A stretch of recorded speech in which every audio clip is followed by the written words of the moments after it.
realize that this is not very professional of me, just sitting around here waiting for folks, but we can get the show started. But then I wanted to repeat myself when they get here, so I'm sorry, we're gonna have to wait a little bit and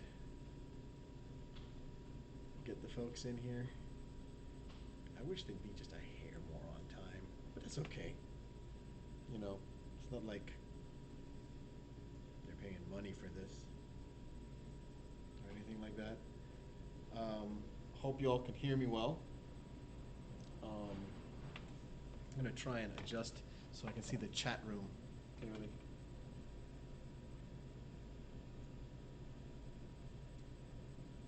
Ooh, that's not good.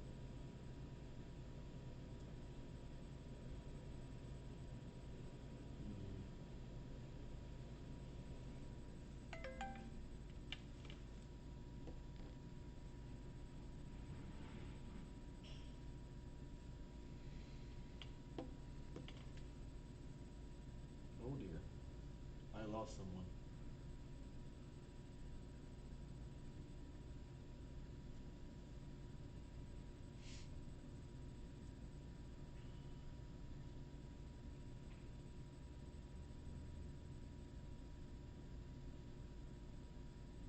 Nope, and they're back.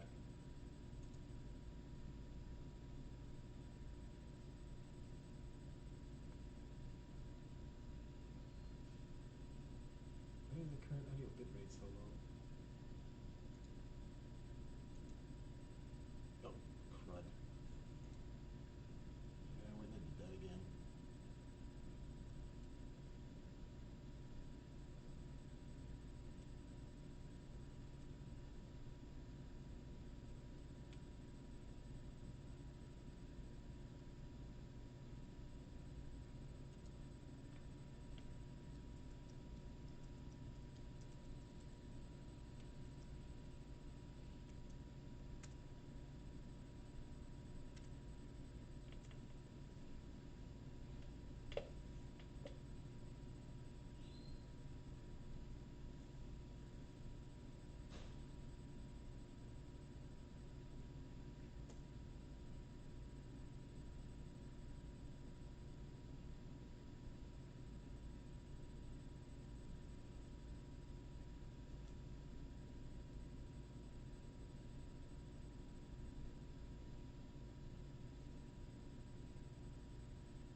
Hey.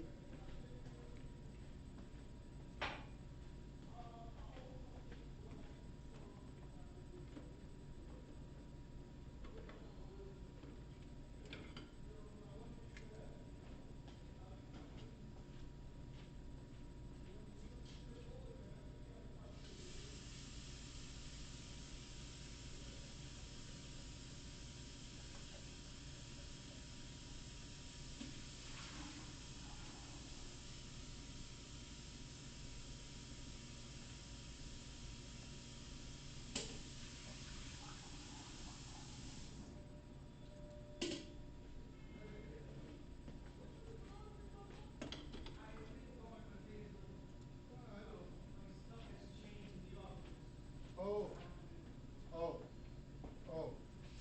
Where's what's his name? He's not here yet? He should be. Actually, Candido's here. Who? Candido's here today too. Who's that? Candido. I don't know. Yeah, Yeah, yeah. that's the one who sent out the email. Yeah, right. He's But here. where is he? He should be coming down. I don't No, know. no, no, no, no, no. Because he's the one who told me to upload the picture. I had some picture I took in Trinidad, but Yeah, I saw it. Yeah, yeah, just shiny, Yeah. something shiny. We are live. Yeah. Oh, really? Yes, we are. So no swear words. Yeah. Keep the swearing down. Keep it. Okay. Keep That's hard for me to keep do, it family but friendly. Can be family friendly. Okay, I went to. What? Yeah. What's the name? Order this spring. So something we want to demonstrate this. The peak. Oh yeah, Peak Yeah, Designs. They make yeah. some pretty nice stuff. Yeah. My kids haven't got this for me for. And there's Candido. Yeah, for Christmas. This With a load of stuff. Oh, we don't need this table. This table. No, that table. That's the No, fun this table. table. That's the wobbly table. You don't need that table. Let's switch that around. I'm going back upstairs. For Yes. all my take-home stuff. Well, I hope they can hear me. I'm just. I was playing some music. I was, but the music stopped. So I got some royalty-free music this time. I won't get in trouble with Sony. Oh, you got trouble? Yeah, actually, last time I used music. Yeah. Yeah, last time I used it, Sony went after me and told me to knock it off. Sony, no baloney. Yep. So actually, it turns out that YouTube has a giant list of royalty-free music that you could use for your videos. So Oh, yeah. It's a screw. The screw is not tight. All you gotta do is turn it.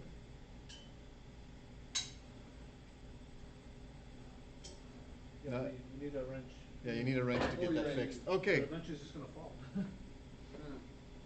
Well, since we know what it is, for tomorrow I'll tell the guy we can start Yep. to. Okay. It's a Well. little bit, man, it's like this little slow. We're gonna move this, put that over here.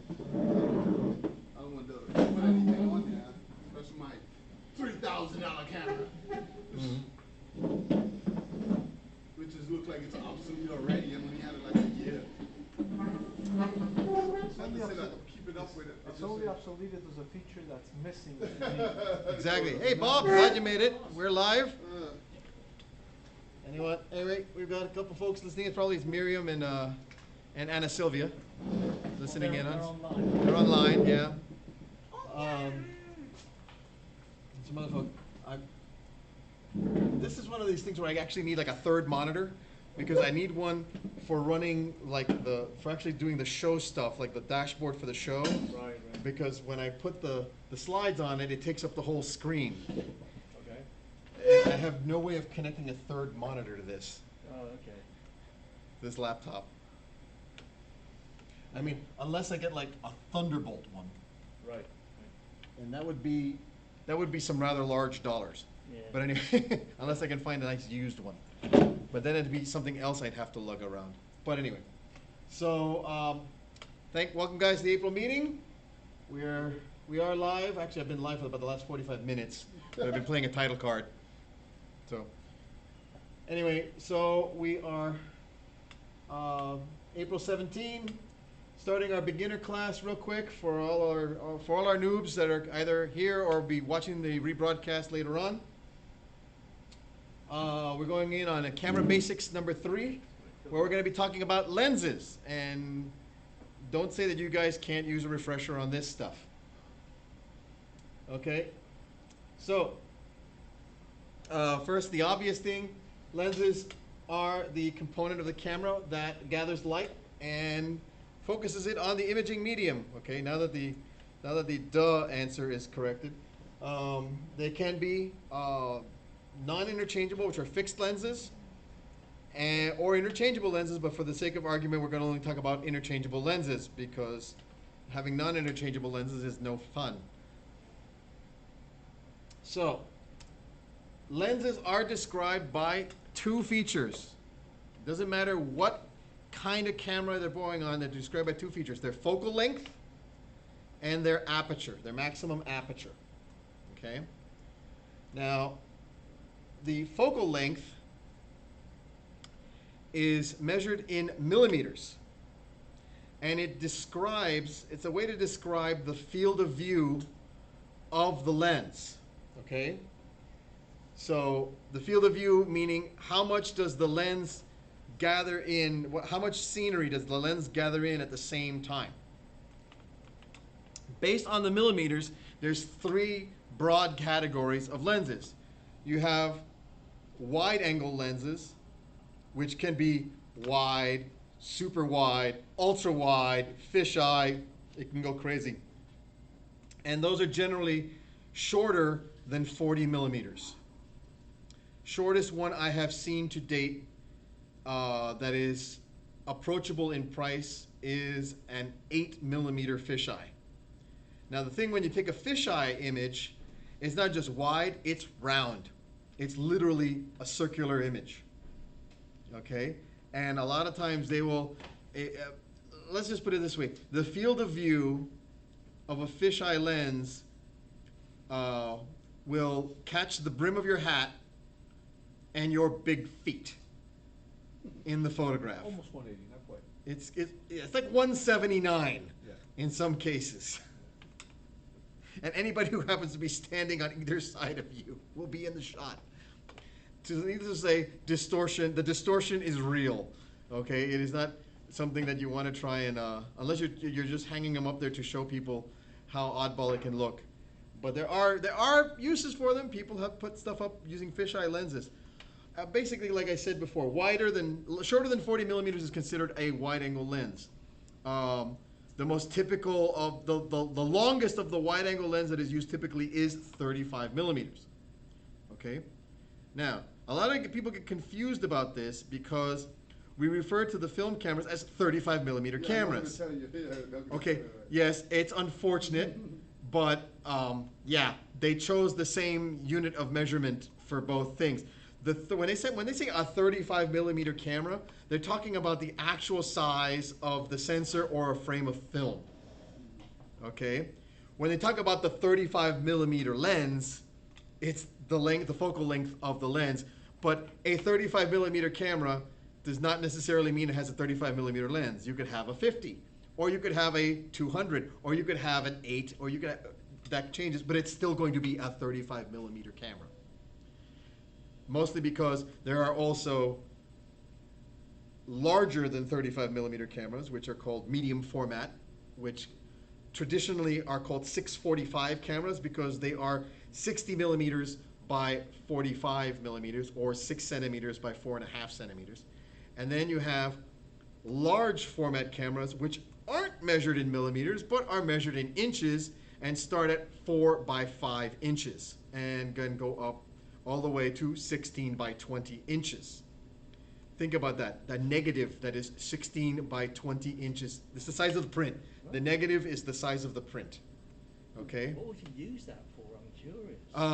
The man to ask is Clyde Butcher, and you can make enormous enlargements when you have a negative that large.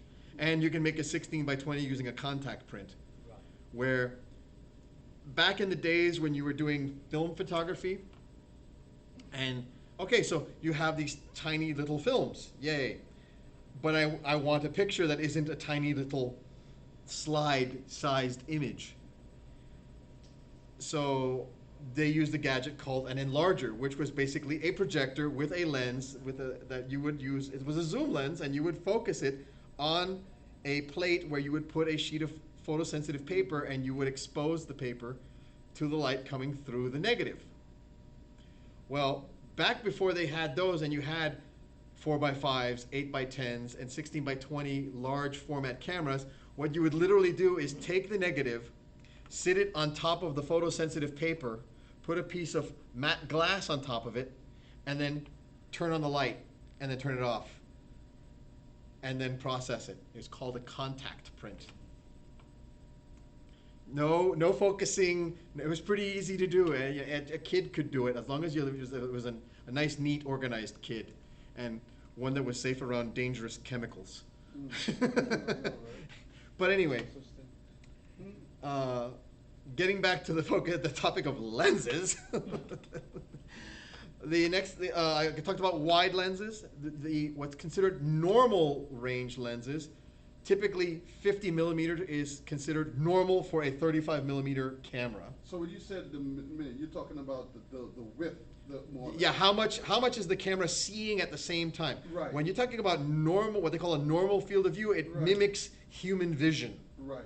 Okay. Okay. Is that one eyeball or both eyeballs? Both eyeballs. Both eyeballs combined. Okay. Both eyeballs combined. So in other words, I'm looking ahead of you guys. I'm focusing on Candido, Right. but I can see. But I can kind of see out here. Yes. though. Okay. Right. There's actually a little exercise we can do, which it's going to be interesting, on your field of vision versus your field of view. Mm-hmm. Okay.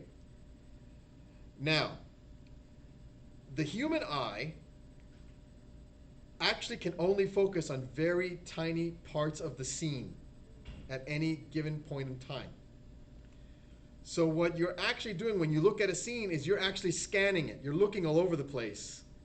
You're changing the point of focus yourself, subconsciously.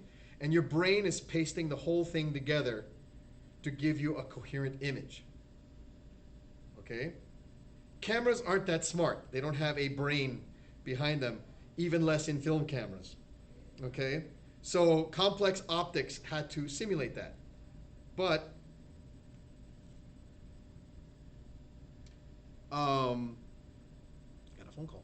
Anyway, in order to get an idea of what I'm talking about with field of view versus field of vision, we're going to do a little experiment. So hold your arms out in front of you, holding up your index fingers, and focus on your index fingers. Now, without moving your eyes, spread your index fingers apart until you can no longer see them out of the corners of your vision. Take it all the way until you can't see, looking straight ahead. When you can't see them anymore, stop, and then bring them back until you can see them in the corners of your vision.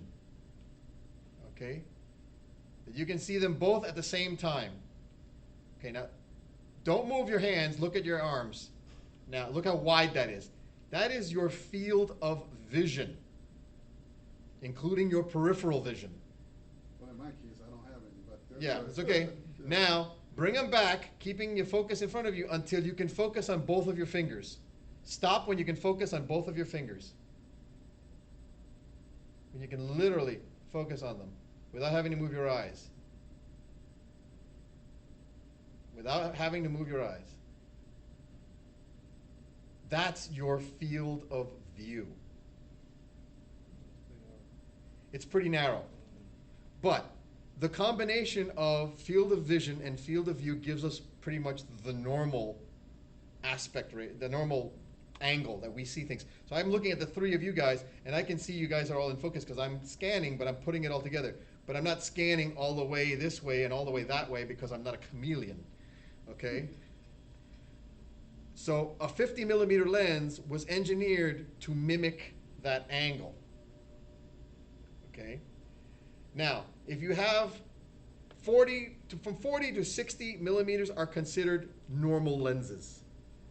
40 being whitish, 60 being longish. You know, now the more millimeters you have in length, the narrower the field of view you get out of the camera. Because the camera doesn't have a brain pasting the images together. It's got to gather the whole thing in one shot and drop it onto the imaging medium in one shot. So its field of view is its field of vision. Okay? So as you add millimeters to the length of your lens, the angle that it's seeing gets narrower and narrower and narrower and narrower. So if you start looking at the really, really, really long lenses, like say over a meter in length, you know, 1,200 millimeters or 2,000 millimeters, okay, you're talking about a pinpoint area that you're looking at. Now, pretty much. Like I said, and those fall squarely into the range of telephoto, basically anything above 60 millimeters. Now, yes, sir. Wanna go first? No, he was just scratching his head. He's scratching his head. Okay, so I'm trying to not get gas, which is gear acquisition Syndrome, yes. So what would you consider like the ultimate, you know, if you're gonna get a prime lens, the ultimate, you know, millimeter range so that Okay. so that you have enough room, like, you know, if you're in a room and you want to take pictures of 4 or 5 people together. Okay. I get your but, question. But not feel restricted. Okay, so I understand your question. Not too wide. Right, not too wide. No, because if you get too wide, then there's distortion. Distortion, right. You know, especially the people on the edges are going this. Because I'm looking Start at the doing Sigma this. twins. There's a 16 millimeter, which is 24 APS-C, and there's a 24. a 30 millimeter, which is 45 APS-C. Okay, and the problem is that, okay, so it's not a problem. I'm talking like Johnny Hoban. Anyway, it's a question of, you have to answer the following questions. What am I going to be using this for? Is it going to be my walkabout lens, the one I'm going to just have on my camera, bolted on my camera all the time? Okay. What am I expecting to cover with it? Okay. Am I willing to accept the compromises offered by this lens? Because you can get lenses you can get lenses, and we're going to talk about the types of lenses in a little bit, the specific kinds of lenses, prime lenses versus zoom lenses. You kind of jumped ahead of me here. Yeah, sorry. Okay? And, but like I said, it's a question of taste. Like, for example, It's 24. Okay, that's 24 is pretty wide. 24 is too wide, and it's 45. My personal choice of lens bolted on my camera all the time, I could crack it out of my bag right now, is 35 millimeter effective field of vision.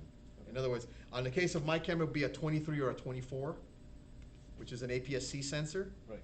If it's a full frame sensor, it would be a 35. Right. Which is what I have. Which I have. That's what I have. I have the size 24. Mm-hmm. But it's a 1.8. But I'm highly tempted by that 1.4 that the Sigma's putting out. The half stop doesn't buy you that much. The half stop will not buy you that much. Seriously. You know, it's like, it's literally going from 1.8 to 1.4. You open it up, you get to increase the shutter speed by one click. Or drop the ISO. Or drop the ISO by one click. Right. Okay, so it's half a stop. Yeah, half a. But it makes It might make a bit of, it depends. It makes an APS-C almost full frame. With a 1.8 Yeah, equivalent. but you know, there's anyway. Like I said, going back to focal length a second. Thank you for that tangent. Okay. Okay, going back to focal length. Okay, so we're saying wide-angle lenses, much wider field of view than human normal vision. Okay. Normal lenses approximate the human field of vision. Okay, and telephoto lenses have a very narrow field of view, much narrower than human vision, but can make distant objects appear close. By the way, wide-angle ones makes distant objects seem further away. Okay, they have the opposite effect. And if you use them on objects that are close up, there will be distortion past a certain focal. When you go down below a certain focal length, you'll start seeing, unless you pay for a really expensive or well-engineered lens, the less expensive lenses will see, you might see something called barrel distortion, where, have you ever used like the automatic panorama function on a camera? Okay, and like you did it on a building, like if you did it like the building standing in front of you, you'll go snap, snap, snap, snap, snap, snap, snap, snap, snap, snap across, right? And then all of a sudden, the building, which is looking at just a big straight wall, is all of a sudden just bulging in the middle and is withdrawn in the corners. Okay, that's called barrel distortion. And that literally happens because when you are doing the panorama, you're doing this. So when you're like this, you're further away from the subject than when you're here. You have to do really this. So you really, if you want to do a panorama, you have to slide it sideways across to get a proper panorama. Because if you do one of these turn things, you're going to get that kind of you're going to get barrel distortion. It's the same curvature that you're doing here. Exactly. But it's, well, wide-angle lenses, especially at the wider end, when you're talking about like at the 14 millimeter range or something like that, you're going to see that naturally occurring on objects that are close up. The lenses that do not have circular, the wide-angle lenses that do not present a circular image like the fisheyes are called rectilinear lenses. And they try to flatten the image as much as possible. And there are some Chinese lenses that have come out that aren't that expensive by Laowa. They also go by the name of Venus Optics. They have some really wide-angle lenses that are very, very flat and have very little distortion. They call them their ZD lenses, zero distortion lenses. And anything made in by a European lens manufacturer or from a higher-end Japanese manufacturer will cost you thousands of dollars for those kinds of lenses, and these guys are well under $700. They're pretty, and they're really good quality. People have been raving about them. Okay, so the next thing is the aperture, which is the other function of the lens. Okay, which is the iris mechanism that we had mentioned in the last class that has it enhances the lens's ability to focus light. Okay. Now, it's the major control over depth of field, which is the concept of how much of your picture is in focus at the same time. So, when you want to do landscapes, and next month we'll be doing an in-depth no pun intended, study of depth of field and the concept of bokeh, which is the next one I'm going to talk about. So when you're doing landscapes, you want depth of field. You want stuff to be in focus, okay? When you're doing a portrait, you want to separate your subject from the background. That's where you want, and one technique is to use a very fast lens that has a very small maximum aperture value that can make the background look soft yet keep the subject sharp. Now, its ability to render the out of focus parts in a pleasing way is called bokeh, B-O-K-E-H. And some lenses are famous for their bokeh, okay? Specifically the Nikon 85mm f1.4 G lens. Its nickname is called the cream machine because it makes the entire background look like melted butter. You can't tell if there's somebody standing behind them with a knife. It's that good. Leica has a 50mm lens that's maximum aperture. Like a fast aperture lens is like typically a 1.4 is a very fast lens. A super fast lens is a 1.2. Leica has some 0.95 lenses. Now, this being German-made glass, it will set you back a cool 15K for this lens, and it's just a 50mm prime with no autofocus. Okay? And being so fast, its plane of focus, its depth of field is paper thin. You could focus on the person's nose and their eyes will be out of focus. It's that shallow. So you generally, especially the rule about portraits is focus on the eyes. Don't worry about the rest. As long as the eyes are in focus, the portrait is good. Okay. Anyway,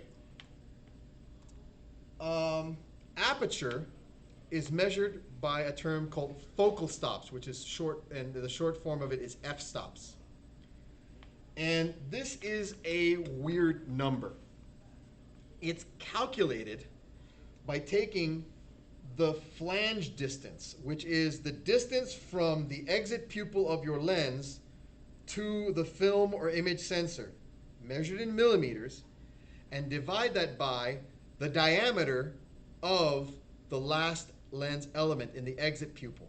In other words, so if you, let's say just for example, you have a distance of 20 millimeters from the flange to the sensor, and you have a lens that has a 10mm diameter exit pupil lens element.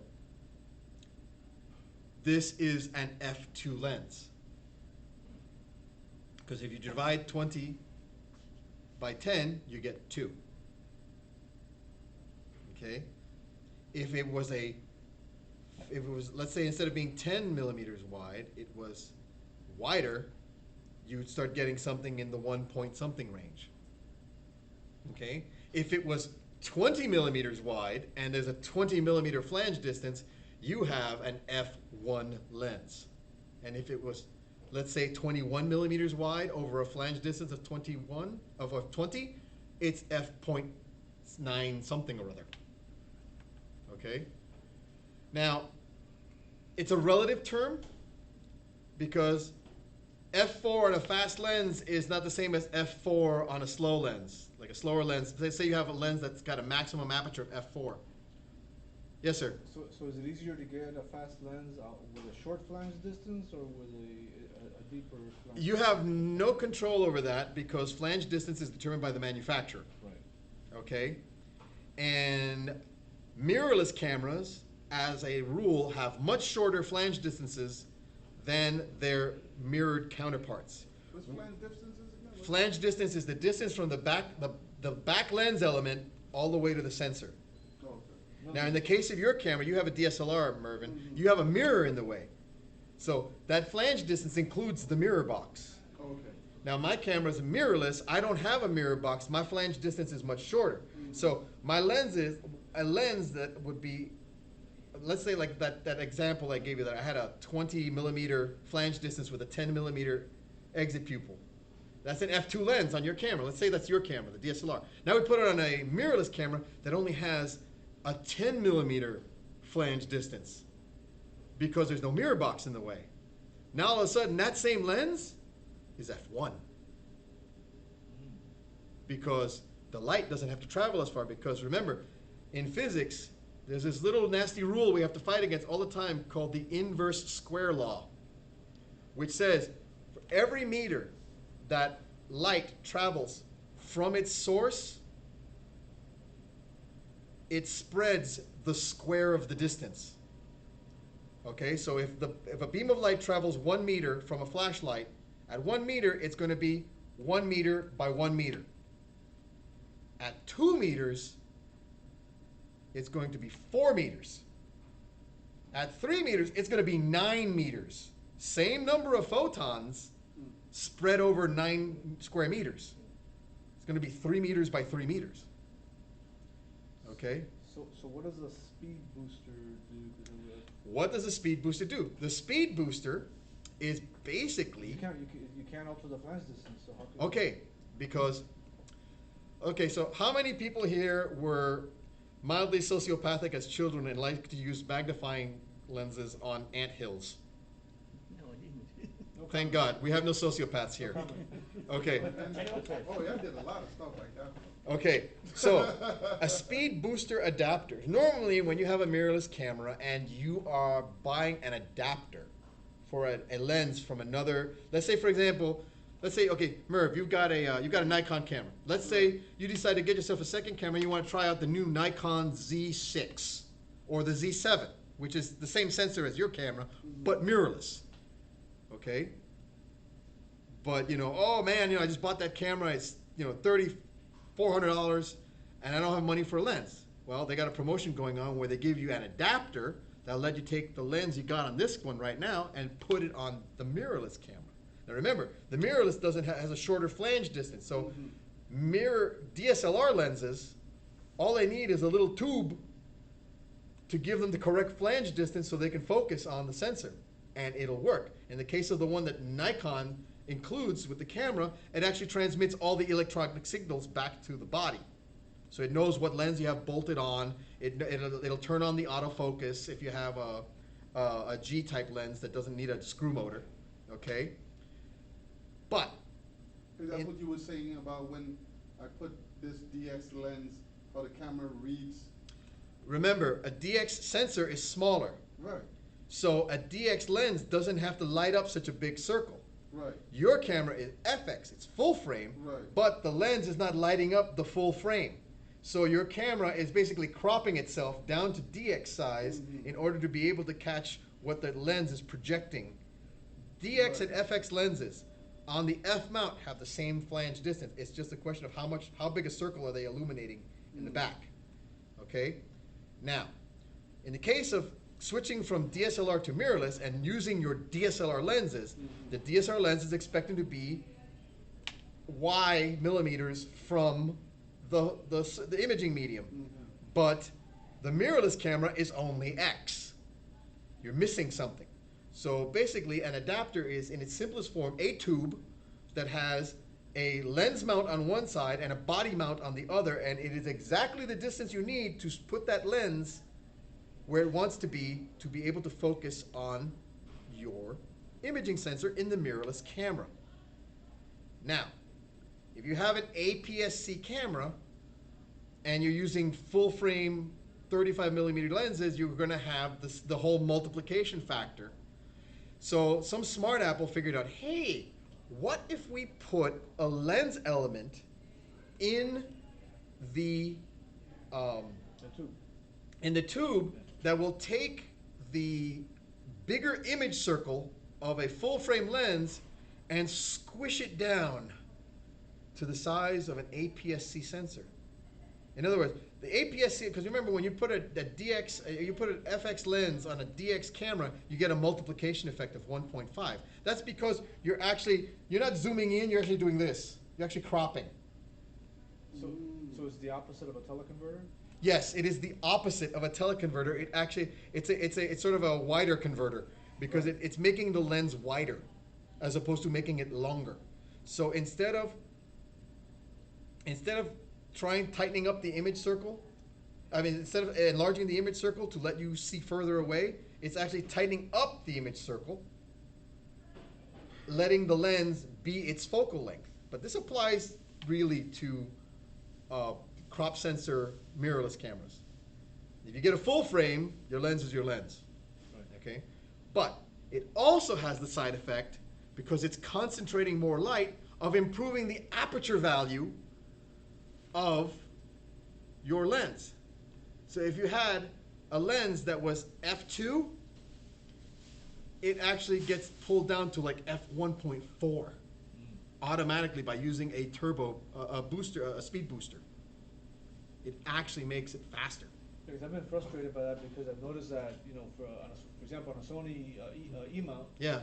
you can get a speed booster for other lenses, Yes. but not for alpha lenses. No, because Sony won't let them do it.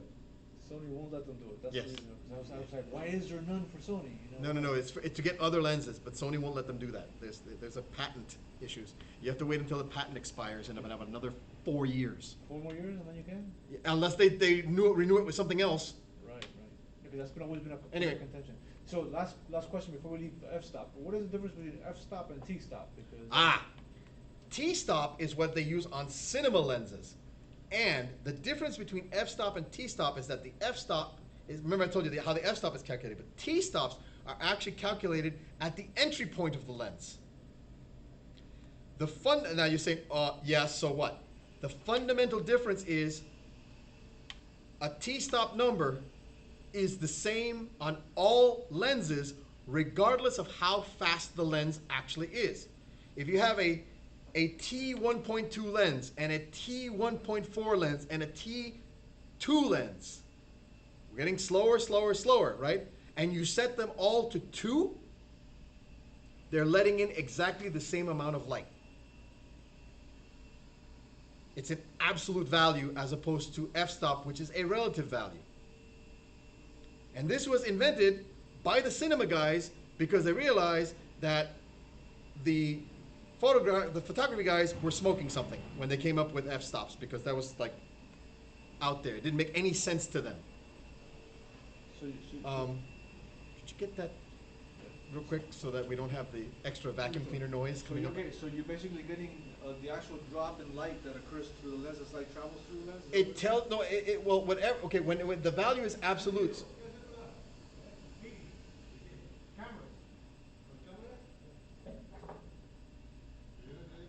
He's like, what the heck are you closing the door for? Because the vacuum cleaner. No, I'm saying, that's the guy who's saying. Yeah. Yeah. Anyway, so a T-stop, regardless of the speed of the lens, is the same for all lenses. So if you're you're trying to say that about if a lens is 1.8 or 1.4 or 1.2, well, let's say. let's say you have 3 photo lenses. Right. A 1.4, Right. a 1.8, Right. and an f2. And, And you set all 3 of them to f2. Okay? You're going to have different results for those, even if they're the same focal length, a 50 1.4, a 50 1.8, and a 50 f2. You will have, the depth of field is going to be different on all 3 of those lenses. Right. Because one, you've stopped down 2 stops, or a whole stop. One, you stop down half a stop, and one is wide open. Okay? Whereas if you have a cinema lens that is measured in T-stops, and you set them all, same thing, T1.4, T1.8, T2, and you set them all to T2, you're letting through exactly the same amount of light. Okay. It's an absolute system as opposed to the f-stop system, which is relative. Right, because I've seen some lenses that have, for example, they have an f-stop of 1.8, but the t-stop is always higher. It's always like Yes, because 2.1. cinema lenses generally have their aperture irises in the front of the camera, in the front of the lens, behind the first element, whereas photographic ones have it almost at the towards the back end, either before the last couple of elements. So outside of video, there's no benefit of getting a Well, it cinema would lens? actually make more sense if everybody switched to this, and you can get some photographic lenses. They're attacking from the back. This is like when they do interviews outdoors, and it's like, okay, and what do you have to say about this general? Yes. F-16 flies overhead. Right? Yeah, as he's talking, and he's like, "Well, there you hear it, folks." It's like, okay. Anyway, So there is no inherent benefit of getting a cinema lens as opposed to. well, the problem is that cinema lenses are not really set up for photography per se, because, for example, their T-stop rings, there's no stops; they're smooth. Okay. There's no click. There's no click. So you're going to have to kind of guess. And generally, cinema lenses do not have any electronics to tell you what's going on. They tend to be manual lenses, and then they'll have gears. Instead of having a rubber ring for you to touch with your finger, they'll actually have toothed wheels mounted in there, so you can crank. And generally, they're designed to have very long throws on the focus, because you're using a wheel to turn the focusing ring, so you have very fine control over the focus. Because when you're doing cinematography, it's not using autofocus. This is why cinematographers are so in demand, because it's a skill. You actually have to use a function called zebra striping, where it's telling you what's in focus at the point, and as the person is moving through the scene, you have to be cranking it so that they stay within the band of the zebra stripe that's being zebra striped on your... The focus pull. It's the zone of focus, and it's got basically these black and white stripes that are moving through it, and you have to keep the subject in that band of what's in focus at any given time, so they don't get out of the image. Okay. Yeah, there might be a focus push or a pull. Right, but and you're doing that with a crank. There's no autofocus, because unfortunately they can't make the camera smart enough to do that, because something jumps in the way and all of a sudden it's like squirrel, and it decides to look at that. Exactly. It's happened. Tell me that has not happened to you when you're shooting stuff at a party. You try and, here's the gang, they're all there, and some fool walks behind them wearing a hat, and it decides to focus on the flower on his hat or something, Right. So the camera has, like I said, it's got the attention span of an Airedale. But anyway, so just a couple general terms. When you have your camera aperture set to its smallest number, it's called wide open. Okay, when I say is your lens wide open, that means it's on the smallest aperture number. And if you are not on it, you're stopped down. So that's a term. Another term is that lenses that have very small maximum aperture values, like say 1.4, 1.2, right, are considered fast lenses. Anything below 1 is considered a super fast lens, meaning they can gather a lot of light. They have lots and lots of lens elements to gather the light with. And anything that is like above the ones, like say even 2.4 is considered relatively fast. Like 2.8 is like the top end cutoff of fast lenses, and past 2.8 you're getting into slower lenses. So if you have like an f4 lens, it's slower than an f2.8 lens, which is slower than an f2 lens, which is slower than a 1.4 lens. See, as the base aperture gets larger in number, the lens has less ability to gather light, and the camera has to do other things to compensate. Going back to focal lengths a second, there's another variation we need to talk about, which is fixed versus variable focal lengths. So this is where you were wandering off to earlier with prime lenses and zoom lenses. So fixed focal length lenses are just that. Their focal length is one number and it doesn't change. If you want to change what the camera lens is seeing as to how much it's seeing, it involves what is called a sneaker zoom, where you got to either walk closer to your subject or walk away from your subject. So you might need room to maneuver or change lenses. As opposed to a variable focal length lens, which is commonly referred to as a zoom, which allows you to change the focal length of the lens just by twisting a ring. Or in some of the older lenses, actually pulling and pushing the front of the lens. Like a telescope. Yeah. Well, actually on telescopes, that's focusing. With the old one-touch zooms, you would push, pull to zoom, and twist to focus. Yeah.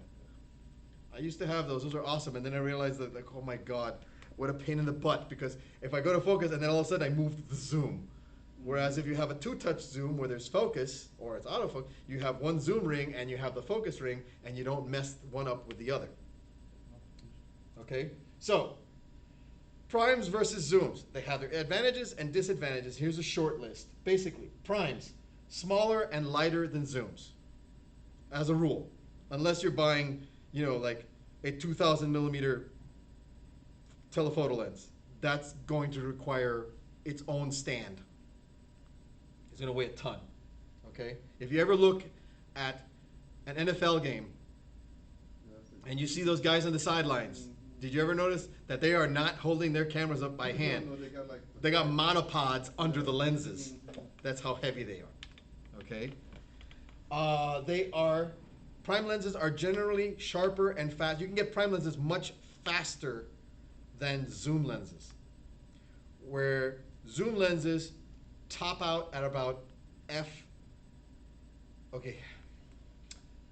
traditionally on DSLR, f2.8 is where zoom lenses topped out, with some APS-C ones wandering down to 1.8, but they aren't usable on full-frame zooms. Now, with the mirrorless cameras, they're actually talking, Canon just introduced with their new full-frame mirrorless at 24-70 f2 zoom. So it's a mainline zoom. How much did I run your huh? Some coin. Oh, that's going to be some coin. Oh, yeah. That's going to be some coin because you pay for the speed. This is full frame or Full frame. Oh wow. Full frame. That's You are gotta going to be- pay for the coin. Now, Gotta be rumor big- has it's it. gotta be Okay. big and heavy too. Yeah. Yeah. There's going to be a lot of glass in it. Yeah. Anyway, rumor has it. Okay, so in the recent announcements of full-frame mirrorless cameras from the two big guys, finally deciding that they want to play in Sony's part of the pool, Nikon introduced two cameras. Canon introduced one camera that was kind of medium level, and then they later on introduced a second camera that was low end. Nikon introduced one that was medium level and higher end, using existing sensors from their other cameras. They used the sensors from the 750 for the Z6 and from the 850 for the Z7, with different tweaks, because they actually have now phase detection built into the sensor, which is, we'll get to that when we talk to autofocus.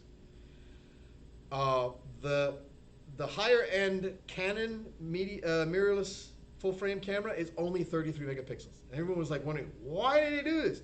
Well, the rumor mills are at it again, and rumor has it that they're going to be introducing a 70 megapixel version come photokina time in September. So 70, boys and girls. But really, for the normal photographer, 24 is the sweet spot. No, the 24 is pretty much the sweet spot for general portrait use. You're looking at these larger pixel count cameras if you're going to be printing really big, like I'm talking about 5 foot along a side for your prints, okay? Or you're going to be doing monster landscapes. I mean, the nice thing about the A7R3, for example, is that you can use both APS-C or full-frame glass, Yes. and you still have 18 megapixels at the low Exactly. end, which is Yeah. decent. There's pros and cons to this, and it depends on your use case. So the 24 is going to be bigger, right? In terms of the. Okay.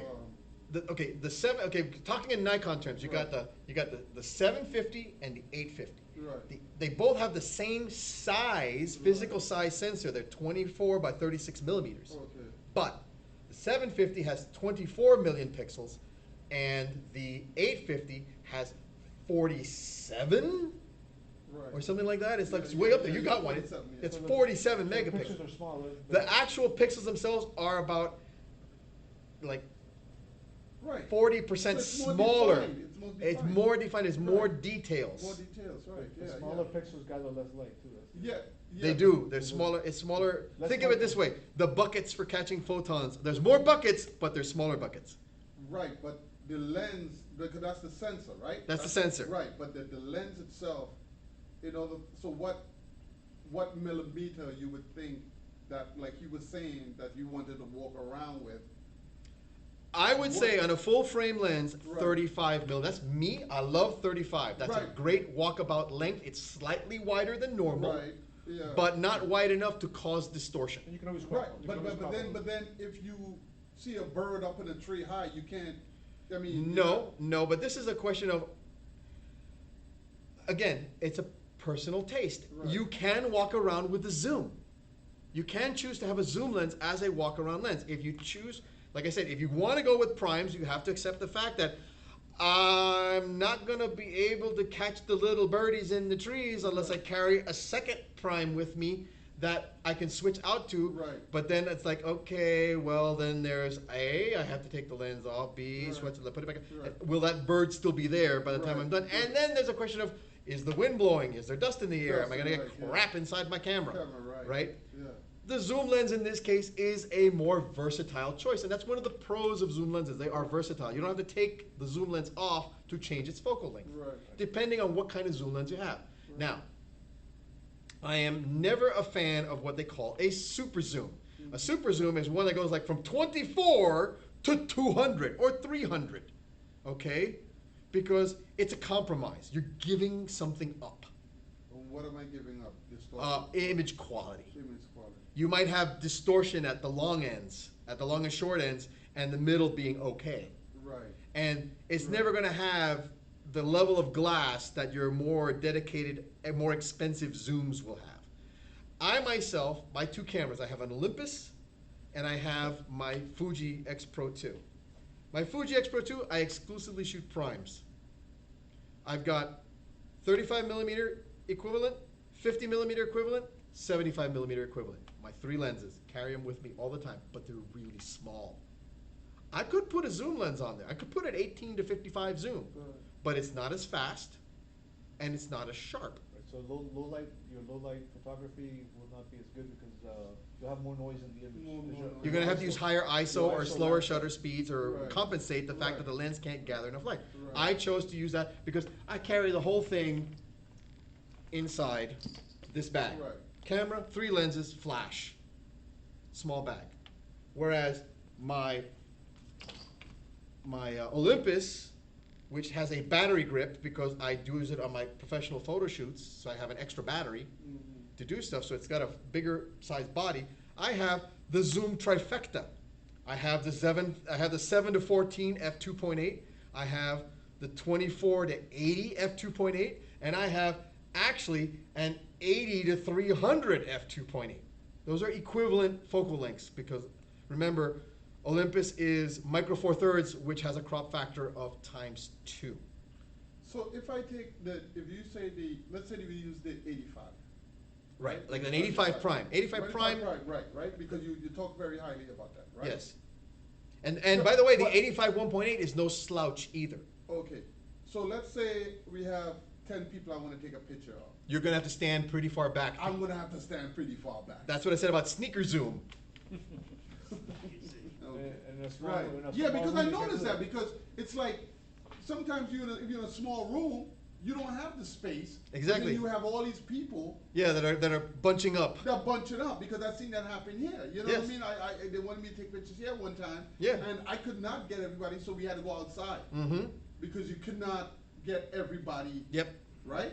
Yeah, yeah. So like I think like what he's trying to say is that you walking around with three lenses, yes, but you know, what is the medium? You know what So I'm saying? So I this is why I told keep you- myself with Right, a short wide, right. a short telephoto, Mhm. and a normal lens. That's my carrying kit. Now there are some folks, matter of taste, will go wider than me, going down to say a 24 millimeter equivalent, keep the 50 for their walk around, Mhm. and then go maybe up higher. I right now have a 50 millimeter, which is equivalent to 75. They might go all the way up to say a 90, which is equivalent to a 135 on my crop sensor. And you could do the same thing with a full frame sensor. You could have 35, 50, 75, or 90, or something like this, staying with those full length focal lengths, or say 24. Yeah, I'm just trying to get. I got too many lenses. I'm trying to get rid of stuff. I'm trying to get. I have a 1018, Mm-hmm. and then I have my 18-105, Mm-hmm. and then I'm trying to just get one prime for the middle that accomplishes. I as much would as say you possible. have the 24 1.8. I'd say keep that one. It's a Okay. Zeiss lens. Right. It's fantastic. It's one of the sharpest lenses in the business. Okay, you'd be hard pressed to find a lens that's sharper than that one. That particular one that you're using. Right.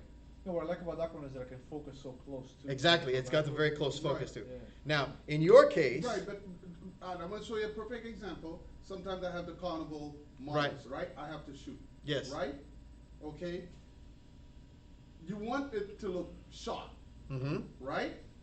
But the model is, you know, it's the depth, you know. Yeah, the- right. So how do I In your case, a zoom is recommended because You're you outside? don't have the, No, I'm inside of, we are inside you don't have the the, studio. right, you don't have the room to maneuver. You No, I yours- don't have the room to maneuver. Right. I have the move. Okay, we have the curtain. Right, the backdrop. The backdrop. Yes. The model's in front of the backdrop. Right. Right. Sometimes they add, let's say, 2 or 3 models. Right. Okay. Which is why you Because they- need, which is why you always get a much larger backdrop than what you normally need. Right. In case you have to step back. Right, so just step back. Now, if I step back, obviously the picture is going to look smaller. No? Yes. Well, right? you're going to be widening. Right. Yes, So yes. Right, the widening. You're gonna right? see Because more of of the this, background. right. You're gonna see more of the background. Yes. But when you put in, because remember, they're trying to sell this, Yes. right? They're trying to sell the costume. Mm-hmm. In your case, what would you do? What would you think is the Well, best thing to? you're doing full body shots. Right, full body shots. First of all, portrait mode. Right, Have your camera in the vertical orientation. right. But that's when he takes out. That's not gonna. The people on the side are gonna be coming out because you know when you do like this. Yes. you're gonna get Okay, for that. the individuals. Right, But you individuals, can, right, but you individuals can, do that, you okay. can back up Right. to get all 3 of them, so you're not catching so much of the sideways backdrop. You see what I'm Okay, saying? right, By okay. keeping it aspected that way. Aspect, right. You- Because it is going on a thing to whatever, so it doesn't matter, I guess. Yeah. You know, because they're just advertising the costume itself. Right, right. So It I also mean- depends if they're going to have you, do they want you to delete the backgrounds afterwards or whatever, you know? Right. They want, right, yeah. They yeah. don't, maybe they want you to cut the subject Right, they're out. gonna, right, they will send it to the Photoshop people and They'll you know, pick the person out. Right, they take the person out and place it on there. Exactly, exactly. Okay, so I could just use the. You can use the good lens, Right. but just turn it here so that Right. you don't, because if you keep it aspected in landscape, Right. then yeah, you're gonna have to step way back to keep the person in their full frame, your Right. full size. Right. But then you're gonna have so much background Right. that the cropping is gonna be too much. But if you aspect it vertically, Right. you can get closer Right. and get the whole person in there. Right. Especially if they're gonna be cutting it out afterwards. Right, yeah, Who- yeah. Fill it up, Merv. Fill up your entire frame with her or him, whatever costume you're photographing. Right, You know. right. And then this was why I'm in the class here, because that's why I want to learn, so the next time I do it, I get, you know. Yes, you get paid. Yeah, I there, get paid more, right, exactly. Right now, just to finish up. Okay, zooms more versatile. Right, They're also heavier. yes. They're much heavier to Yes. carry, and they are also more expensive than primes in the normal realm. Don't go to these weird bell curve ones like Leicas and Schneiders and those. Those are just. But one thing I wanted to add when you talk about zoom too, since they're heavier, is it because when it's heavier too, you get more distortion too, if you don't have it on a tripod or anything like that? Okay. Because it's so heavy, the focus, is that makes it, does it? You have a special case because you're using a very high resolution camera. Right. And it is actually much more sensitive to movement than a lower resolution camera. That's why I don't feel right. So I would say to you, my Right, friend, yes. when you're going to go do this stuff, Right, yeah. at least take a monopod. No, what I do, I have, okay, the monopod. A monopod or a tripod. Or a tripod, I do. Okay? you're right. And get it and stand it on there and let it and keep it steady. Steady Okay. Eddie. Handheld on those things, unless it's got built-in image stabilization, which those cameras don't on the body, Right. but the new Z cameras do Oh. in the body. Okay, got it. Okay? All right, I ain't come on, because I thought you already told me a whole lot of this. No. In your case, that's in the lens, Mm-hmm. but not every lens has them. Right. Okay, Okay. they call them VR lenses in Nikon VR, world, right. for VR. vibration reduction, Yeah. not for virtual Yeah, but reality. it's on the lens. It's on the lens. Right, yeah. The Z mount cameras have it in body, and here's a funny thing: if you use the FTZ adapter that they give you, put an F mount lens that has image stabilization, it will use the image stabilization in the lens and the one in the body to work in tandem to give you like 5 or 6 stops of image stabilization. So you can like handhold really slow speeds. It's pretty amazing. So let me ask a question. So if you take off the VR, then what, I mean, The VR, you don't need it if you're on a tripod.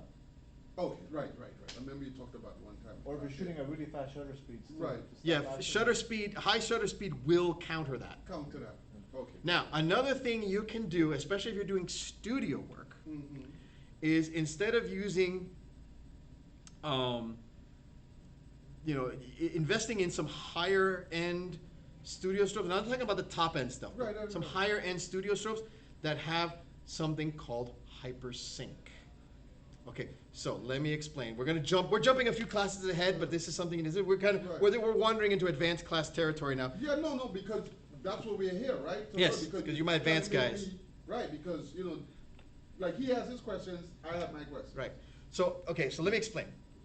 When you're doing flash photography, Mhm. okay, on cameras who have focal plane shutters, meaning the shutter is right in front of the sensor or the film, okay, it's a curtain. When you fire the flash, they have this thing called the X-sync speed, and that's the fastest shutter speed the camera can go that exposes the whole sensor at the same time, so that when you light it, you're lighting the whole thing. Otherwise, you will get a band of light. Now, why is this a thing? Because the laws of physics were working against camera engineers when they wanted them to get faster shutter speeds, because in the original design of cameras, you had a shutter. It was a set of two curtains. Back in the film, when you would cock the camera, it would basically bring the curtain across, and it was powered by a spring, okay? And when you press the shutter button, it would release the first camera curtain, would open up, and then the second one would close, right? And the amount of time that it was open was your shutter speed. 1/100th of a second, 1/250th of a second, whatever. But they wanted to go faster than 1/250th of a second. And so the choices was put in bigger springs, which then you're worrying about, well, now I'm putting a hell of a lot of kinetic energy into this little curtain that isn't very strong. How do I prevent it from getting crushed by its own momentum in the side of the camera when I want to do, like, say, 1/8000th of a second? Okay? Or 1/32,000th of a second. You're going pretty darn fast when you do that. So you got to stop that thing. And even if it's just a little curtain frame that weighs a few grams, you multiply it by the speed you need to traverse the 36 millimeters in 1/32,000th of a second, you're talking it going quite a number of kilometers per hour. Okay? So what happens when something that is not very sturdy has to suddenly stop? Like, say, when you throw a hunk of fruit at a wall, you get pulp. So what would happen is that they tried to go faster, but then the shutters were destroying themselves in the process of stopping. So then they realized, oh, we don't have to light up the whole thing. Because if you notice, when you photocopy something, it doesn't light up the whole tray. It just has a light that goes and slides across the thing. Mm-hmm. So what they did was they cheated. They said, oh, when we want faster than a certain shutter speed, what we'll do is we'll launch the first one, and before it's done, we'll launch the second one. And the difference in time between when number one goes and number two is following it, because they travel at the same speed, opens up a band, and that's how much light you're letting in to shine on the sensor. But you're not shining it on the whole sensor at the same time. You're shining it on a little piece of it. So let's say, for example, you go 1/1000th of a second. So it's going to go bang, and then it's going to go across, and then this one is going to almost immediately come after. It's going to have this thin little stripe, and then poof, you fire the flash. What gets lit up is this thin little stripe in the middle of your photograph. So they came up with a couple of competing technologies for electronic flashes to enable you to be able to light up your image in faster shutter speed conditions. Like, say you want to add some light outdoors during the day where there's sunlight, but you want to fill the shadows in. The problem is that even if the sun is making you shoot at 1/1250th of a second. Oh man, but there's deep shadows on people, and I want to shine light on it. I either use constant lights and melt their faces, or you use a flash. But in order to use the flash, you'd have to get down to a 2/50th of a second or 200th of a second, depending on your camera. Oh, and then everything gets blown out. You know, then I'm gonna have to put neutral density filters, and it got complicated. Then they said, oh well, what if? And there's two technologies. There's hypersync, and then there's hyperspeed. There's HSS and HS. HS is hypersync, and the other one is hyperspeed shutter. They're similar but different. The one you want to get is hypersync, and that's on bigger studio flashes. And what they do is, when you, let's say you're going to shoot at 1/1250th of a second. Well, let me let you in on a secret. The light pop coming out of the flash is way faster than the camera. It's usually running around a 10 or 12,000th of a second and can go all the way down to a 200,000th of a second, depending on how much power you put into it. Well, the engineers realized it, goes, hey, what we gotta do is slow this flash down. So now when you have a hypersync flash and you put it on a camera and you're gonna shoot at above sync speed, what it does, let's say you're gonna do that 1/1250th of a second shot, and you want a flash to light things up. Your hypersync flash will slow its light pulse down so that it lasts 1/1250th of a second. So it will be lighting the scene the entire time your shutter is traveling across the image. So no pop, pop, pop. There's no pop, pop. Hyperspeed sync does multiple pops. Pop, pop, pop, pop, pop, pop, pop, pop, pop, pop, pop, pop, across. Same speed as before, but multiple times. The other one, and that one they do on the speed lights, on the on-shoe strobes. They'll do that multiple pop one. But for the big studio lights, like I have some Elinchrom Rangers. They're hypersync lights. They weren't that expensive. There are much more expensive lights, and there are much cheaper lights. But these are like nice medium of the road, and you can pick them up used for a decent price.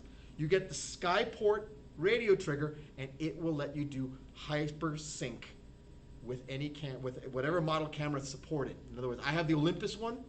Let's say I get the Nikon Z7 and I want to switch. All I got to do is get a new Skyport and put it on my camera, and I'm in business. All I need is a new transmitter. I don't need a whole new system. And if I want to do this stuff where I'm shooting outside, my lights happen to be battery powered. It has a big old battery pack. I take them out there. I got long ass cables. I stand my two lights up. I run the cables out to the lights. I set the settings, and then I tune it. I do a little light adjustment. And they even sell, get this, digital light meters that are connected to the Skyport.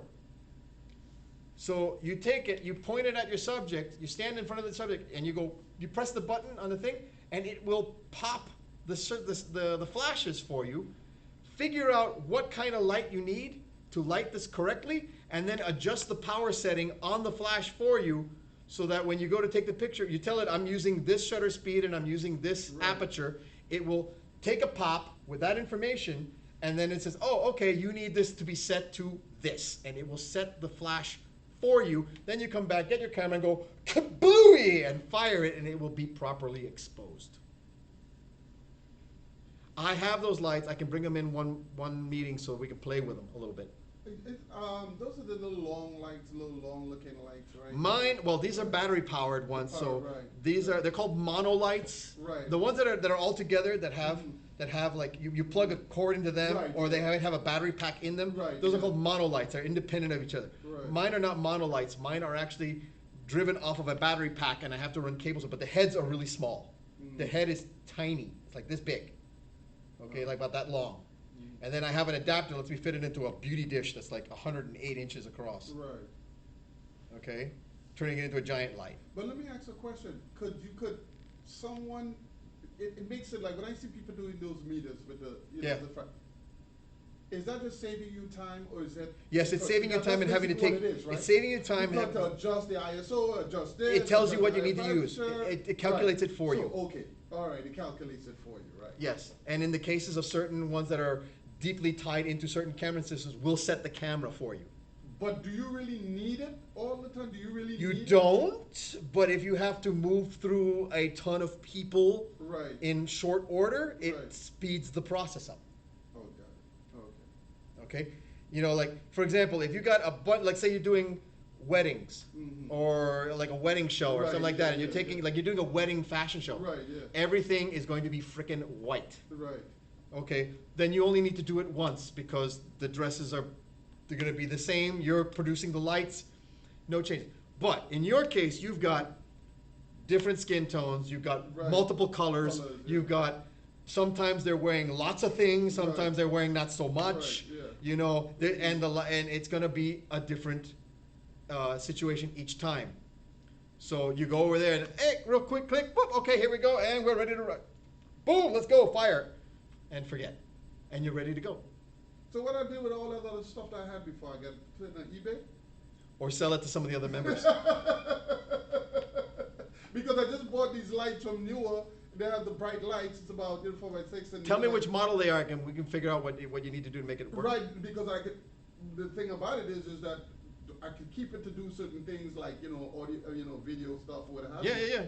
But I'm just wondering because I've seen a lot of people. Like I went on a photo shoot. I was assistant photographer with somebody, and I saw that the guy had what you Yeah. talked about, and he was outside. And he's with the umbrella with the same light, and it did everything for him.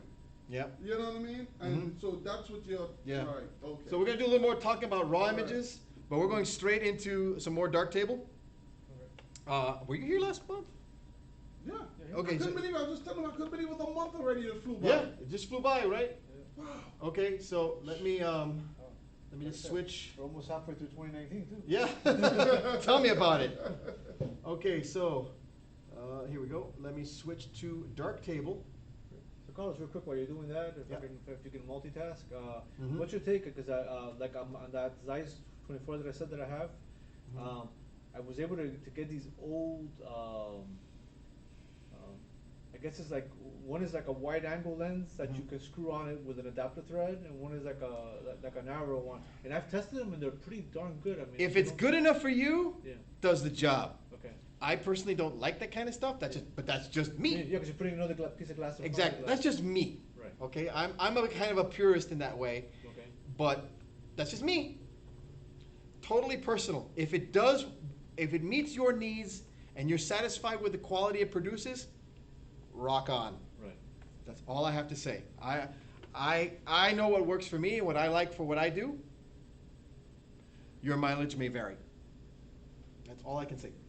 Oh, before we wander off into dark table too much, I gotta go back here a second. Dark table is the raw converter. Oh, the raw converter. Hang on. Let me switch back to this second in the video.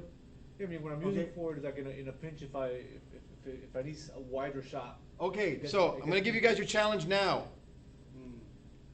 Monthly challenge number 4. I got all new challenges. I actually went out and got a book with photo challenges. Challenge. Very good of you. Okay?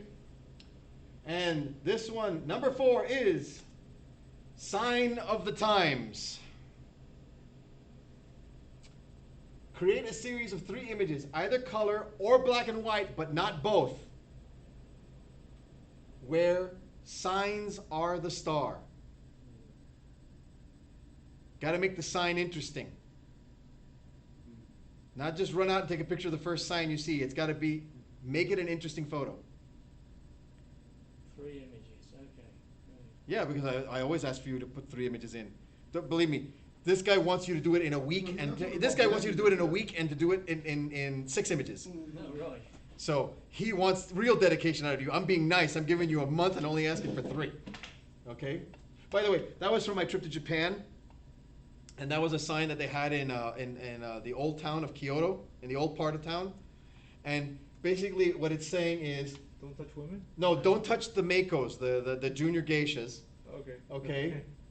No loitering, no smoking, no eating, no littering, and no selfie sticks. Oh. Why no selfie sticks? Ask the Kyoto government. This is Japan. There's not a lot of. It's an island. Japan, the people who walk around taking pictures every Yeah, day, but guess what happens? Okay, so you got the selfie stick, and then you turn around and you whack somebody in the face with it, or you might hit one of the Makos, you know. In Disney, they're banned. Yeah, they're banned in Disney. And see what's happening in the Grand Canyon? People are falling Oh off. yeah, because falling there's- off, taking selfies. That's right. So since we can't cure stupid, we take away the selfie sticks. Why stop evolution? You know? I'm with you there, man. I have the Darwin Awards all the way. And if you've never read that, go to this website, darwinawards.com. You will giggle for hours. I gotta write that. I'll forget, but I want to. Yes, the Darwin Awards. This is a website. This is total tangent, absolutely nothing to do with what we're talking about. But the Darwin Awards is an award that is handed out to those individuals who have proved Charles Darwin right by dying in a spectacularly stupid fashion before they procreated, thus reinforcing the gene pool by not contributing to it with their stupidity. The Darwin Awards, yes. It's amazing. DarwinAwards.com. Yes. Yes. I think Oh it's a my good- goodness, I see one already. This guy I plugged think something there's a into book water and there's a he's book like, as oh. well, yeah. Oh, yeah. Do not be surprised by what you see over there, okay? All right. Yeah. Now, Going back to this. So it's going to be short because we're running pretty late today. So let me just switch the display up here. Yeah, got one sign already. I need two more. Yeah. Okay, so let's go to. Hey Robert, I could sell you my. I have a D40. I can take $100 from you. Are we ever going to judge anything? Um, or at least critique it. You can't judge it, obviously, because there's only one entry, but critique it. no, we got a few entries in there, but well, Robert, did you I'll let you. Yes, I posted it about 5 minutes before I came down. Oh, let me refresh this then. Were you taking any pictures on your phone, Robert? Yeah. Oh, You were with me when I took the picture. oh really? There we go. We got some stuff now. Ooh. Okay. So let me switch then if we're doing that, let me switch to Flickr for the folks for the studio audience. Okay, so quick review of our challenge photos. So we got here this one. Bob is doing. This is yours, Bob. Oh, this is Elaine. Hey, Elaine's. By the way, Elaine's coming back. No, it's not mine. No, that's Elaine. Elaine Asbury. Yeah, I When sent did she her come the back? I thought link. She's retired. No. Elaine The younger went. girl. She She's went to young. WASD. Oh, she's coming back? She's coming back to ITD. Oh, great. I sent her the link yesterday because she wanted to submit some photos. Okay. Yeah. Okay, so I don't know how that's shiny, but that's okay. I guess it's because it's lit up. Yeah, it's lit up, I guess. Wasn't exactly what I was looking Yeah, I for. know. I But- just threw in something. Yeah, I just said, I didn't want the guy to feel like he's the only one doing that. That's lit up. That's lit up. It's more glowy than shiny. Yeah. I guess you didn't see the picture of the owl. I've been getting comments from that on Flickr, by the way. It's like I asked to put it in a couple of groups. It's interesting. Really? Yeah. That owl, by the way, that's one of the mascots from Rice University when I went there last June with my son. And Sunset? it's morning, actually. That's sunrise. Sunrise? Yeah, it is Yeah. sunrise. Yeah. She did okay, but we were looking for more like things reflecting light as opposed to just things emitting light. Yeah. But hey, live and learn. It's okay. And then she put some extra. Well, this is the February one. Oh, her selfie. It's a selfie. Yes, Right, I remember that's a that. good one. Hey, that's a Yeah. good one. Yeah, that's I a like good that one. Yeah, that's cool. That's almost like the one you did with the circle thing. Yeah, Yeah. so playing with two cameras and two mirrors. Yeah. And then So one is the photograph yourself, show the camera. yes, Well, yes. it's supposed to be selfie, right? Yeah, Like yeah. photos, so it's- And there's her. Yeah, the funny thing was that she took it with another camera. Yeah. That's true. Yeah. Technically, she had to be taking it with that camera. Yeah. But that's okay. On both, Wait a actually. minute, yeah. wait. No, Oh, you nice. mean she No. used The other one too. On her both. cell phone? No. In this case, she took it with her camera, Right. but the cell phone was showing her reflection. This is okay. The cell phone was showing her reflection. The cell phone had its camera in selfie mode, Okay. so it's showing her reflection, but she took the photograph with her camera, Okay. with her DSLR, So how's the camera also appearing? In the because it was in the field of view of the selfie cam of the Okay. of the phone. Right. Okay? Now the other one, this one disqualified because she took the picture with her phone instead of taking it with her camera. Right. Still, That's it's a what I'm good. saying. Still, That's pretty cool. it's a cool photo. Right, It's a right, cool right. photo. Yeah. It's just disqualified on a technicality. That's Right, all. right. I like the glow above her head. It looks like. No, she always been very creative. She has always. What about the other blonde one? Yes, Elaine, you've always been very creative. I mean, Right, yeah. Oh, she's on the other end? beats me, mate. I got two people. It might be one of them, might be her. I don't know, but she might see it later. Who knows? You know. Good use of black and white. Yes, I like that too. Yes. And remember, that's always a good tip, folks. For chrome. Is Black and white is good. if you get a picture that's grainy, noisy, or the colors are just way off, Yeah. black and white will save the day and make you look like a hipster. Yeah. You know, that could actually go shiny too, you know. Yeah, it Yeah, can, to some degree. but like I said, Yeah. this could have been a shiny because you got Yeah. and you got like multiple Yeah. versions of her here. So she's like, Yeah. kudos for the multiple reflections. I know, right? Okay, Yes. and Another redheaded girl. and then here's Oh, Bob. Yes. Is Bob and his musical instrument. Good eye, good catch on that one. Oh, thank you. I photographed it next door at the restaurant. And there you go. Remember the day, right? Yeah. Yeah. We were walking around. Well, see, that's the whole point of this is that I said musical instrument. I didn't say it had to be an actual musical I instrument. didn't It know could have if been. that would count. You know, Yes, it's it not- does count. It does Yeah, count. It's yeah. not a it real counts. It's a guitar, musical but instrument. unusual place. Technically, it's a drum, but that's okay because you can bang on it and make noise. But it's like, Yeah, he thinks fun. I saw that. Oh, yes, Carlos. unless you have Fred Flintstone as your luthier, but that's okay. That's pretty cool. Yeah. Quite a number of years ago, I actually attended this thing called the Newport Guitar Festival. They had it up at the Hard Rock in Seminole, Right. and it was not a concert. Right. It was a luthier convention of guys who make stringed instruments. Oh, right. And I That's saw what they call some. themselves? Huh? Oh, right. That's what they call themselves? Yeah, they're called luthiers. The manufacturers of stringed instruments, string musical instruments, are called luthiers. We're talking guitars, violin, either bowed instruments or plucked instruments, mandolins, harps, for heaven's sake. Bass, double bass. Yeah, all that stuff. Right. Yeah, I have a couple of albums in there. I'll send you guys the links to it. You'd be amazed at what these guys were doing. There's one guy I've been keeping in touch with. His name is Jonathan Wilson, and he has a website called Toga Man Guitars. But he makes an instrument, a rather unique instrument called a guitar viol. It's a guitar because it has 6 strings and has a fret bar. It can be plucked and played like a guitar. Right. But it's built like a viola, so it can be played with a bow. So it's a 6-string viola. And if you heard the theme of the movie 300, it was used in that film. It's been used in a number of film scores because it has a much wider tonal range than a regular violin or a viola. Oh, right. It's called a guitar viol.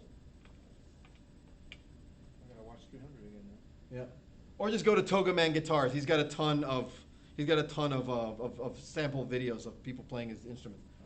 He hand makes these things. He's got apprentices now and stuff. But I knew him when he was starting. I met him when he started. I took his picture and sent him to him. Nice. We've been in contact ever since. I've been dying to own one of these things just to have one. I can't. The only thing I can play is albums.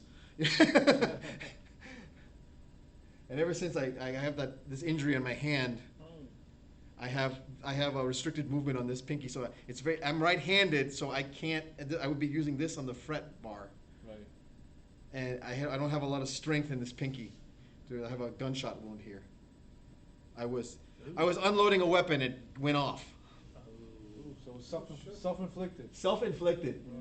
Those are the worst kinds. Yeah, well. Sorry. And here's some from Merv. Shiny. Yes, she's wearing a shiny outfit. So this counts. You see, this counts. Okay, so good on you. Okay, and then here we go with Cool picture, though. Candido. That's music. Music. Yeah, for musical instrument. Could also count as shiny if you had the lighting right on it. Yeah. This is a very popular way of photographing a guitar. If you had just brought the fret bar, this part down a little more so you can see the whole, I was know get the what to say leading that, lines yeah. of the strings That's going the up. only thing that you- That would have really improved Yeah, the shot. Yeah, because it's shorter. Because it's like a lot of dead end space, but Yeah, you have a lot the of shot dead- is great. The shot is great. Yeah, you And have if a lot of dead notice- space down here, so and like I if said. you notice the top, it looks like almost like the heart of the guitar because the guitar already shaped like that. Right. So that was cool. I don't know if that was by accident, but I No, love no it. purpose. I put two chairs together. Okay. With the fabric, so I could. Yeah. You see, I got an eye for stuff, man. So that's why I look. Yeah. I said, that would have been pretty cool. That's pretty. Yeah, cool. so like if you Yeah, reframe this with exactly. this piece down about Down, yeah. here to about the one third mark, Right. to show more of the leading lines of the thing. Maybe also, because you got it very wide, this works in the landscape. Another way to try it is also try it in the portrait orientation and see what happens. I was lighting it up with the TV, and I couldn't go any higher because then the TV was gonna come out. Yeah. So that's the reason. Okay, this was more of a standard approach. In this case, By the way, there's two instruments in the picture. There's a piano up in the left-hand corner. oh, over here. Yep, that's a upright piano. Yeah. Oh, this whole thing. Yeah. I thought that was a desk. Yep. A little hard to tell.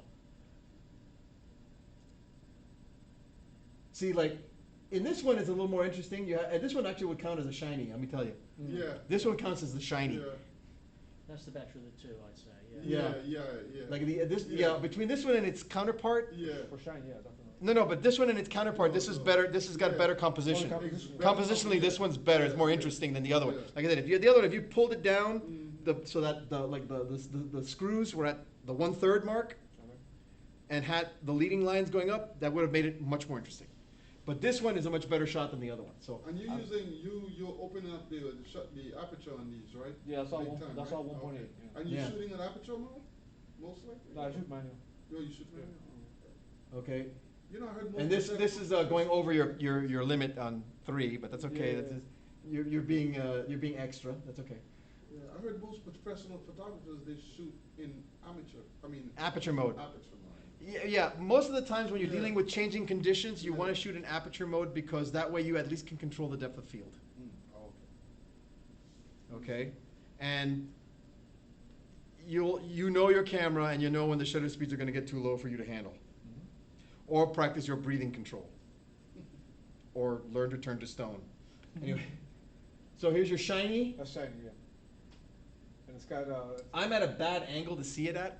yeah. If you look at the V right below the heart, Mhm. there was a light shining that was. Actually, I'm not being projected, so I can just come around. Oh, okay.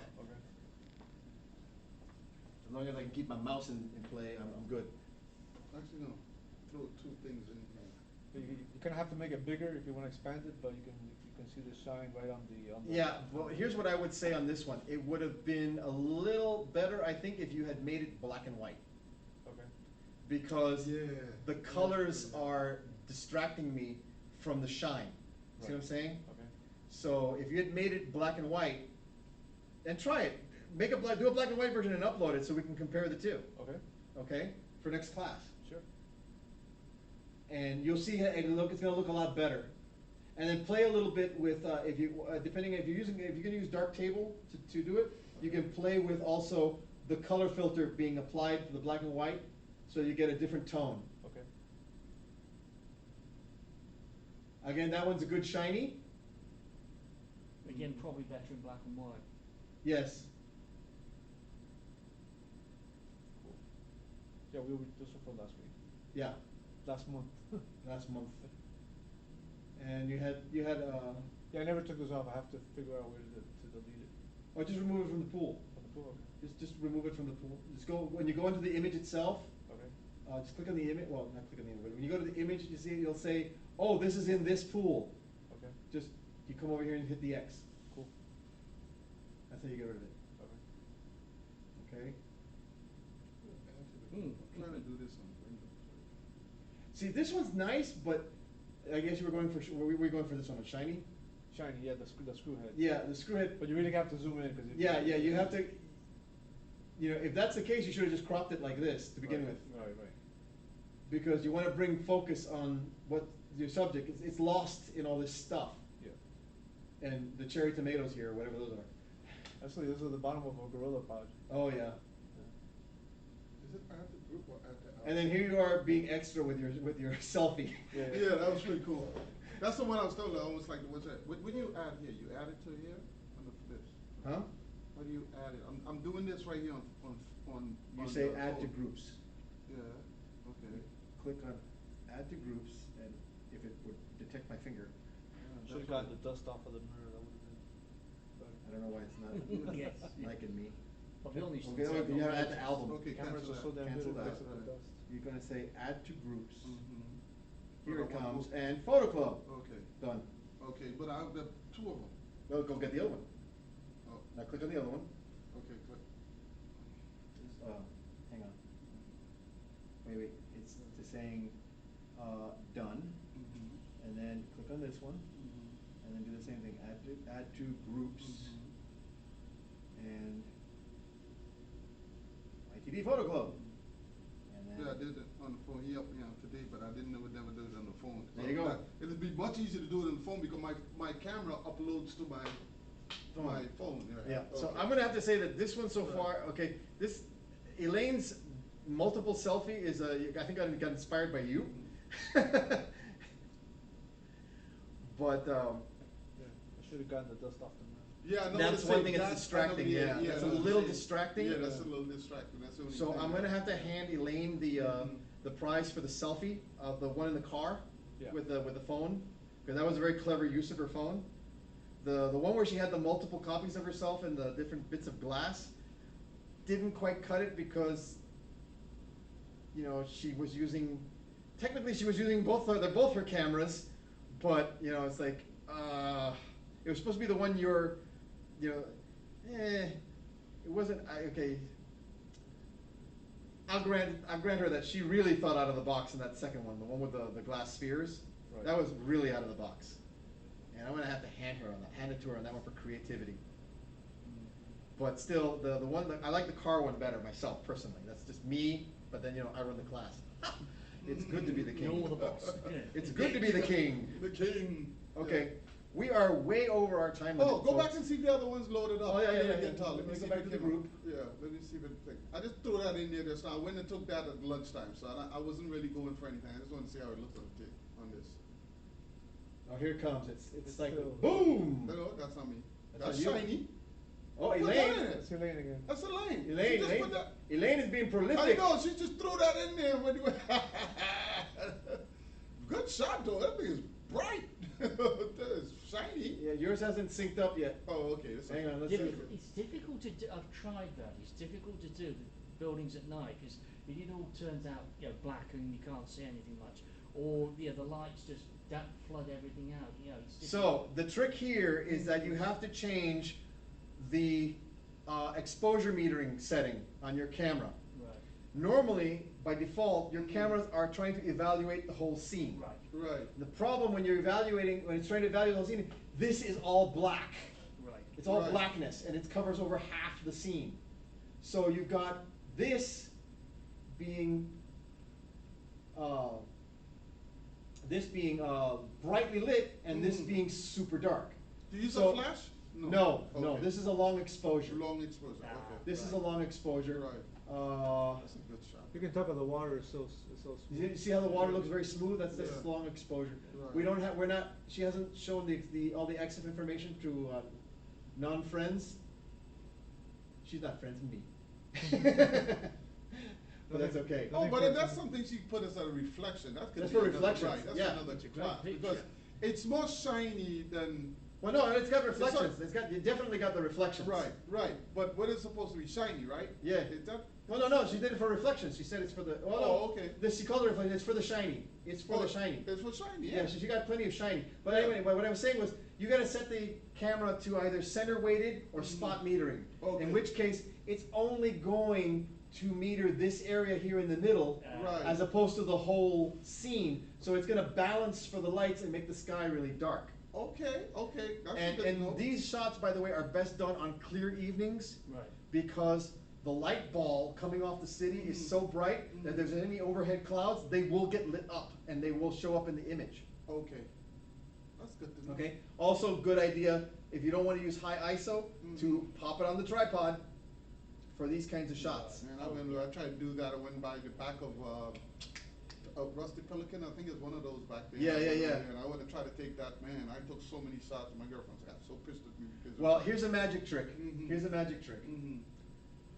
Because you're not made of stone, Mm-hmm. and you want to take a cityscape shot, Mhm. and you don't have a tripod, you don't have any place to set the camera down because it's either wet or whatever, Yeah. right? Here's what you do. Go into your shutter mode. In other words, single shot, multi-shot, Mhm. and put it in the fastest one you've got.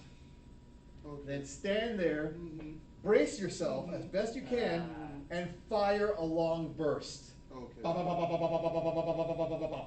And you'll get one good one. Yeah. You'll get a good good one. Oh, got You'll it. pick up a good one. Yeah, okay. Because at some point you will have not moved for the fraction of a second you needed. Right, right.